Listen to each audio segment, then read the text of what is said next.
isto são fenómenos muito diferentes que estão a acontecer todos ao mesmo tempo e que de facto levam a que se pense na vida de outra maneira. Só para teres assim uma ideia muito geral. Por um lado, estamos a viver mais. Boa notícia. Sim. Sim, é uma boa notícia. E é um salto grande, quer dizer, nos últimos 50 anos, portanto 25 de abril para cá, mais ou menos, enfim, o ano de referência que eu tenho aqui é 70, para ter anos de décadas, a diferença vai de 67, portanto repara, 67 são mais 4 ou 5 meses do que a idade da reforma atual, que é aos 66 e qualquer coisa, portanto 6 ou 7 anos, ou 7 meses, quero dizer.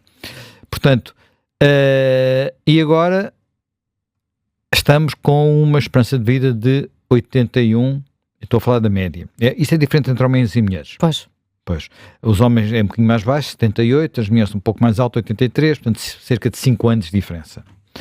Mas eu acho que há outro valor que ainda é mais relevante que este.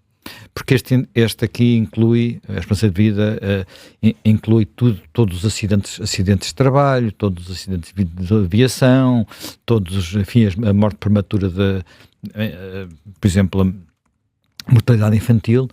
Houve números que me deixaram completamente impressionados. Por exemplo, há um século, portanto há 100 anos, 1920 e poucos, um quarto da mortalidade era antes de 1 ano de vida. Portanto, as crianças morriam imenso. E isso é como sabes, uma das coisas que nós mais mudámos em Portugal nas últimas décadas, não é? Portanto, a mortalidade infantil. Mas depois há outro aspecto que eu acho que ainda porventura mais relevante que este, que é a esperança de vida aos 65 anos. Portanto, isto é, a esperança de vida naquilo que hoje em dia, mais ou menos a idade em que as pessoas, estou a dizer mais ou menos porque há pessoas, enfim, a idade legal da reforma é ligeiramente superior, mas enfim, por motivos vários, a idade média anda para o Tem a ver depois com as carreiras contributivas mais longas que permitem tem a ver com muitos motivos, um dos quais haveremos de falar, porque tem a ver com, no fundo, reformas antecipadas por desemprego, que é uma das questões mais controversas da atual discussão pública, que infelizmente não está a existir. Mas aí estamos com uma esperança de vida na casa dos 20 anos. Mais exatamente 19,8 anos. Números de 23, que são os últimos que temos, não temos ainda do ano passado. E aqui, curiosamente, a diferença entre homens e mulheres diminui. Portanto, era de 5 anos a esperança de vida à nascença e aqui diminui para 3. O que também é significativo, quer dizer, já há uma ideia de que as mulheres, por regra, vivem um pouco mais que os homens.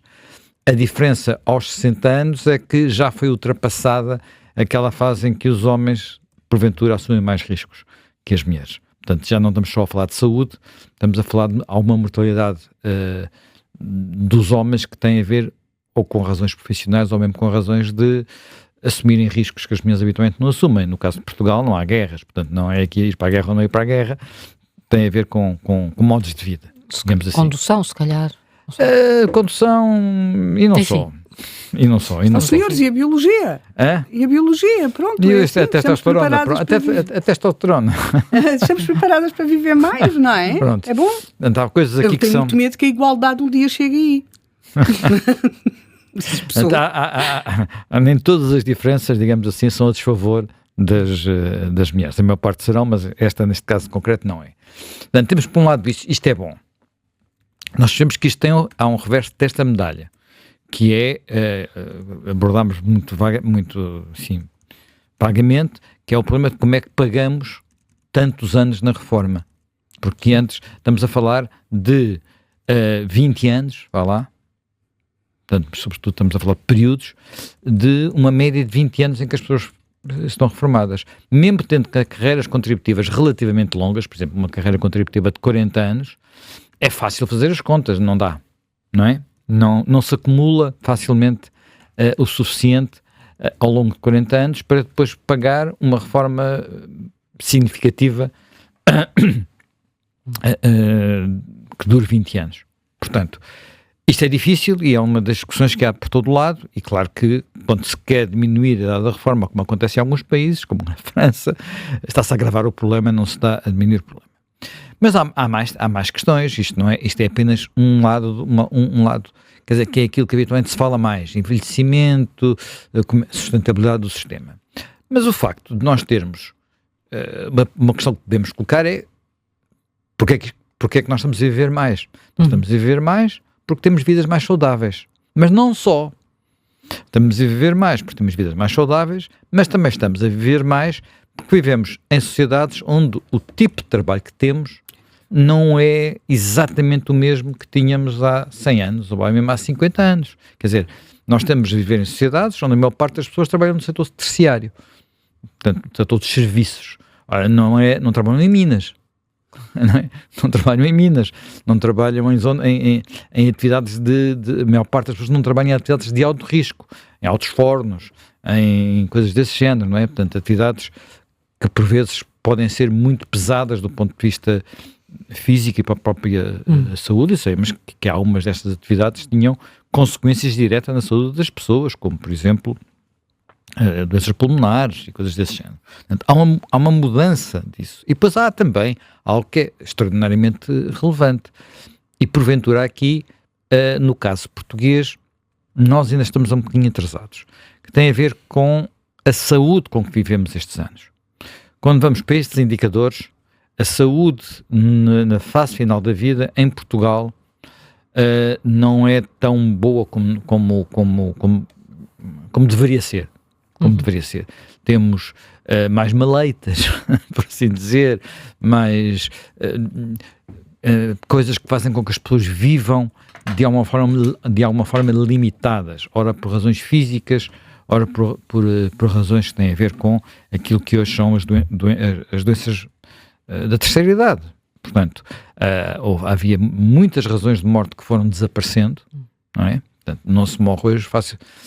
As doenças infecciosas, quer dizer, há uma Covid, não é? Que é uma doença infecciosa e de repente mata muita gente, e por isso mesmo, nessa altura, até a esperança de vida diminuiu, é um puro fenómeno estatístico, não é? Portanto, não quer dizer que as pessoas que tenham nascido naqueles anos da Covid tenham na prática uma esperança de vida diferente da que nasceram um ano antes ou um ano depois. Aquilo é um cálculo estatístico.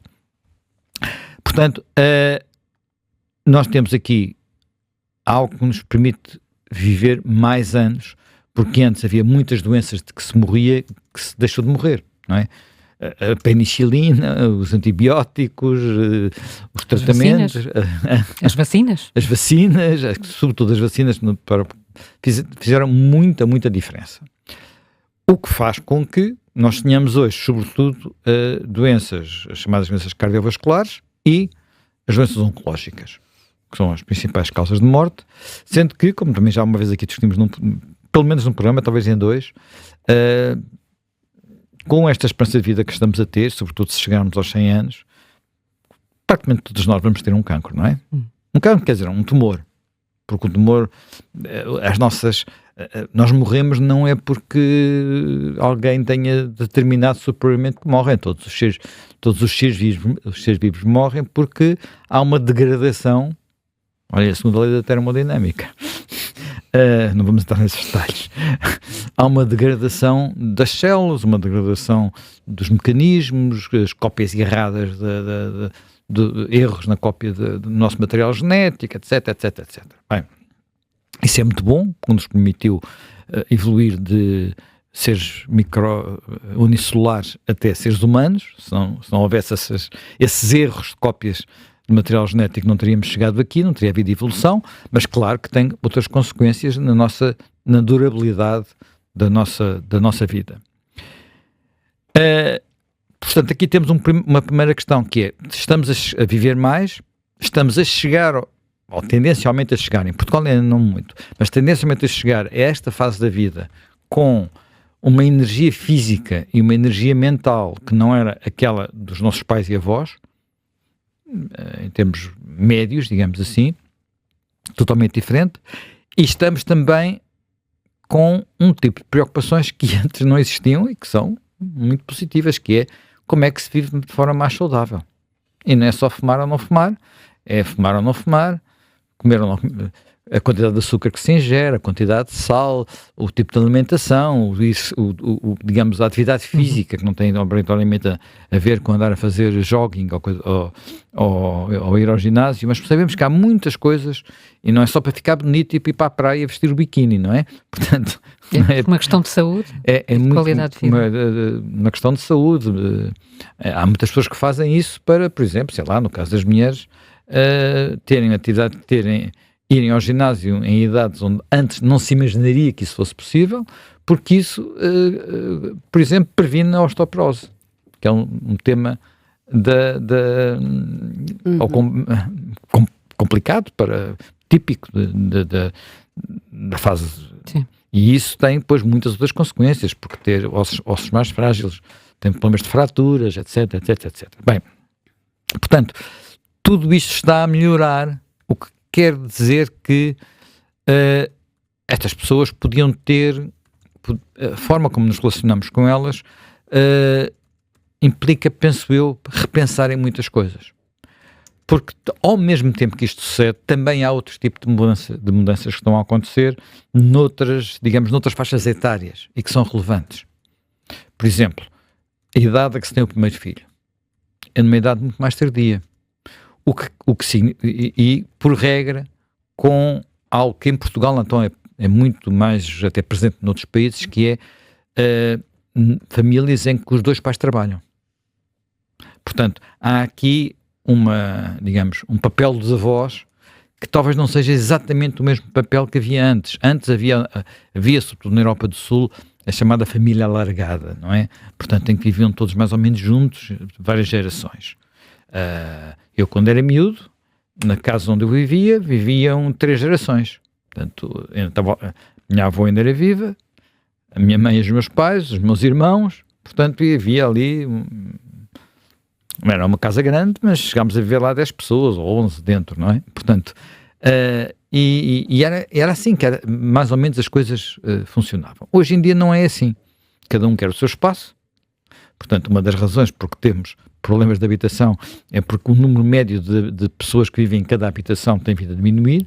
Portanto, quer dizer que para a mesma população precisamos de mais casas. Às vezes esquecemos desse detalhe, que é um detalhe social. Não estou a dizer que a gente tenha que viver ao contrário, que de repente estou apenas a constatar factos. E depois há muitas vezes um papel que os avós têm, sobretudo quando os dois pais trabalham, ou em situações às vezes ainda mais complicadas, que é, nós temos hoje muito mais famílias onde o pai e a mãe se divorciaram, se separaram e, portanto, a vida, às vezes a gestão da vida das crianças é mais complicada, mas também temos menos crianças. Portanto, tudo isto são modos de vida diferentes. E, portanto, não há, eu acho que aqui o grande desafio é que não há sempre a mesma regra.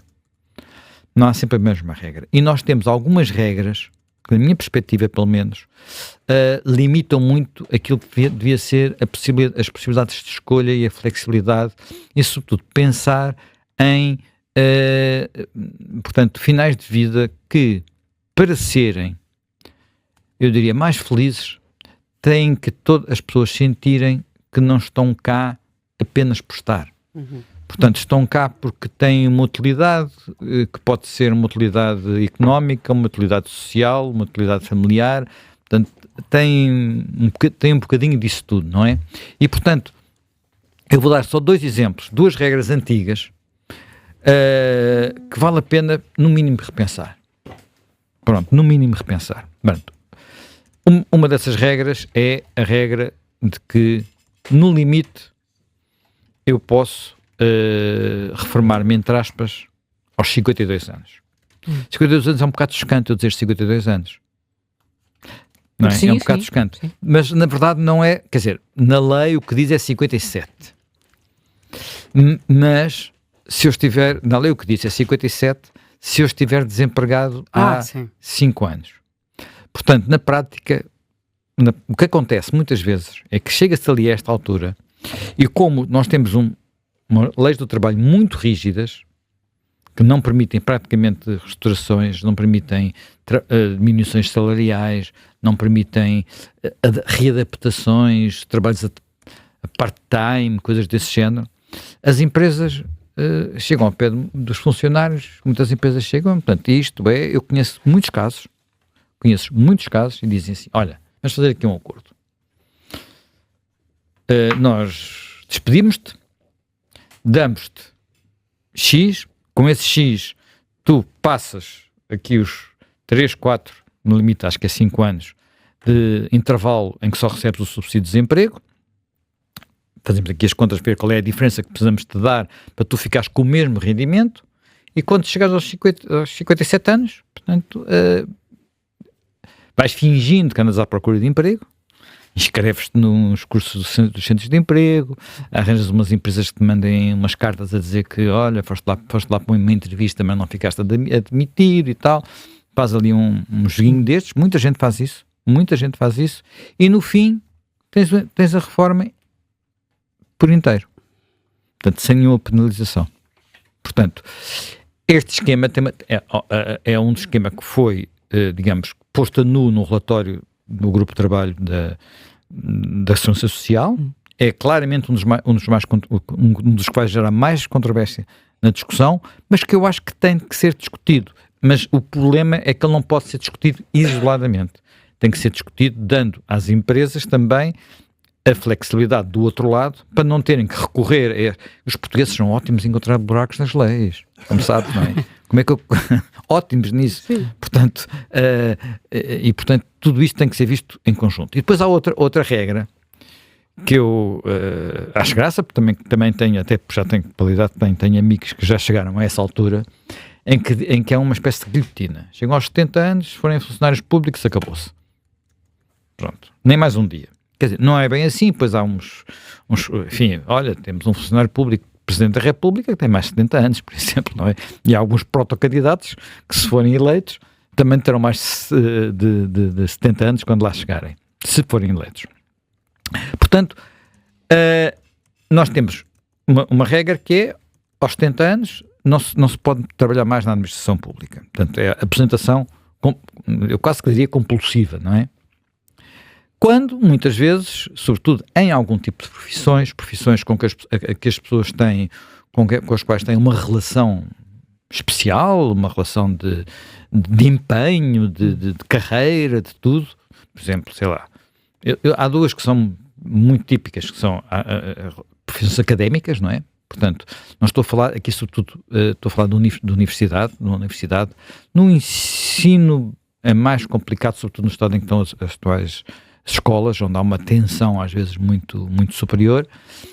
Há uma outra área onde isso é mais que evidente, que é a medicina, onde é mais que evidente, há muitos médicos que continuam a trabalhar depois dos 70 anos, só que têm que ir para o setor privado, assim como há professores no setor privado, nas universidades, com mais de 70 anos e continuam a ensinar e continuam a investigar, sim, continuam a orientar doutoramentos e por aí adiante. Portanto, ou pelo menos a fazerem parte de júris e a colaborarem. E a serem úteis, a sentirem-se, não é, às vezes não é só serem úteis, é sentirem-se úteis. Esta lei é de 1929. O que é extraordinário, eu não consegui porque nós só temos séries a partir de 1950 sobre esperança de vida. Portanto, não consegui ver qual era a esperança de vida nessa altura.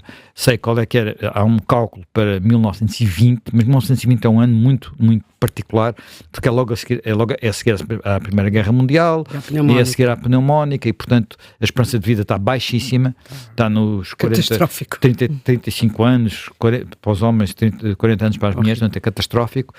A primeira, portanto, depois quando chegamos em 1950 já encontramos um valor mais razoável. É quando? Bastante. Em 1950, desculpa lá, deixa-me só ver aqui. Pensava que tinhas aí à mão. Não, mas estamos a falar já dos 60, perto de 60 anos, à volta de, portanto, um valor já bastante razoável. Portanto, mesmo assim, pior do que aquilo que era habitual na Europa. Atenção. Portanto, na Europa tínhamos na altura valores bastante diferentes, diferentes destes. Já agora, eu tenho aqui o valor exato. 1950 é melhor ainda. 58 anos para os homens, 61 anos para as mulheres. Portanto, já tínhamos um valor... Enfim, não é nada do outro mundo, estamos ainda, mas não estava, ainda há poucos anos a Rússia chegou a estar abaixo disto, depois das crises e sobretudo por causa do alcoolismo e coisas desse género. Portanto, temos aqui umas normas que, na minha perspectiva, deveriam ser repensadas, porque uma das coisas que é muitas vezes mais aflitiva e também, até para os próprios, é a passagem da vida ativa para a vida inativa. Pronto. É um corte. É um corte. Quase todos é um corte, muitas vezes é um corte absolutamente brutal. Portanto, nós tínhamos muito aquela, quer dizer, e eu acho que se olharmos assim para as nossas vidas, elas já não eram como eram antes. Nós antes tínhamos uma coisa que era muito clara. Havia ali os anos da escolaridade. Podia ser curtinha, 4 anos, podia ser longa, ir até à universidade, mas eram os anos em que se andava a estudar. Depois ia-se trabalhar. E, a não ser que eu estivesse numa profissão académica, não voltava a estudar. Quer dizer, podia gostar de ler livros, podia gostar de fazer umas coisas diferentes, podia ter uns cursos de formação aqui ou 4, mas isto de estudar tinha acabado, não é? Portanto, já queimei as pestanas o suficiente. Era uma expressão que eu me lembro. Já queimei as pestanas o suficiente. E depois trabalhava os anos suficientes para depois chegar àquela altura que ainda hoje se diz muito, por exemplo, no discurso em França, que é agora é a altura de descansar. Então, agora é a altura de descansar. Ora bem, na verdade... E defendes que pode ser tudo mais suave e mais fluido. Pode ser, e há uma coisa, então nós temos um convidado em estúdio, eu não queria mais um em linha. E eu tenho em linha, só queria dizer o seguinte, há uma das coisas que eu, até por ter assistido a isso, por um lado com amigos meus e com outras pessoas de gerações anteriores, eu assisti a casos em que o corte e a passagem para a reforma é imediatamente, muitas vezes, a entrar na decadência. Decadência até física em todos os seus lados, muito rapidamente e, portanto, por ausência de sociabilidade, entre outras coisas, e de sentido de vida.